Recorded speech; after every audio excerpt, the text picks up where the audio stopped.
Alright, congrats mga ka-big time. Sana ibigyan po ng 719, no? Ito po lumabas na naman po. Last time, no, lumabas po yung 779, di ba? Sa nabigyan nito po 779, ang kasama po dito ay 824. At ang isa naman is 324. So itong apat na to lumabas agad po. So congratulations sa nabigyan dito. Sabi ko naman po sa live, kung mabigyan man kayo ng combination, please i-maintain po ninyo. Bakit marami pa rin ang hindi nanalo at hindi naka-maintain? So ganyan talaga, no, binigay ko na po yung lahat ng combination pero hindi pa rin kayo nanalo. So it's up to you na lang po yan, no?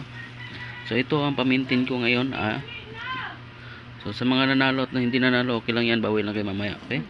So meron tayong bibigay ngayon. So I hope manalo po kayo yan. So tuloy nyo lang po, pa-maintain po na ano. Alright, pa-maintain is 824 and 324. Wag. So yan po, no, maintain nyo lang ito, 824 and 324. Wag pabayaan. Alright, sabi ko maintain talaga, okay? So VIP number for today. Alright, so magbibigay lang po tayo ng VIP number for today. So ito lang po, 733. Ayan. Alright, and 119. So good luck po sa yung lahat, no? Ito lang, 730 and 119 ibigay ko ngayon. Pero 824 and 324 wag niyo pabayaan. So good luck mga kabig time. God bless you all. Bye bye and thank you.